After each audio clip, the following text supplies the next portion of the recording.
ଗୋଟେ ରିଲିଫ୍ କାମ କରିଥିଲେ ଆମେ।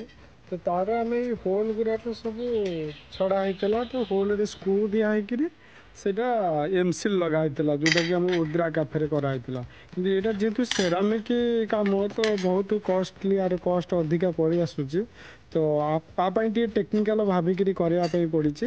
ଯେହେତୁ ଆର ହୋଲ୍ ମାନଙ୍କରେ ଗୋଟେ ଗୋଟେ ଛୋଟ ଛୋଟ ଏଲିମେଣ୍ଟ କରାହେଇଛି, ଯେମିତି କଇଁଛ ହେଲା କି ସେଇ କାମକୁ ଆଡ଼୍ କରି କରାହେଇଛି। ତ ହୋଲ୍ ଜାଗାରେ ସ୍କ୍ରୁ ଭିଡ଼ା ହେଇସାରିଲା ପରେ ତ ସେଇଠି ଗୋଟେ କଇଁଛ ହଉ କିଛି ଛୋଟ ଗୋଟେ ଏଲିମେଣ୍ଟର ହଉ ସେ କାମ ରିଲେଟିଭ୍ର ସମ୍ପର୍କୀୟ ତ ସେଇ ଜାଗାରେ ସେ ହୋଲ୍ ଉପରେ ସେଇଟା ରଖାଯିବ। ତ ମ୍ୟାଗ୍ନେଟରେ ରଖାଯାଉ, ନର୍ମାଲି କୌଣସି ଅଠା ଲଗେଇକି ରଖାଯାଉ। ତ ତାକି ଗୋଟେ ଯିଏ କାମକୁ ନେବ ତାର ଘରେ ଲଗେଇଲା, ତ ତାକୁ ଯଦି ଘର ଚେଞ୍ଜ କରିବା ପାଇଁ ପଡ଼ିଲା ତ ତାକୁ ସେ ଆର୍ଟ ପିସ୍କୁ ଆଉ ନେବା ପାଇଁ ତାକୁ ସେତିକି ଅସୁବିଧା ହେବନି। ଆରାମସେ ସେ ଏଲିମେଣ୍ଟକୁ କାଢ଼ିକିରି ସେ ସ୍କ୍ରୁଟାକୁ ଖୋଲିକିରି ସେ କାମକୁ ସେ ନେଇପାରିବ।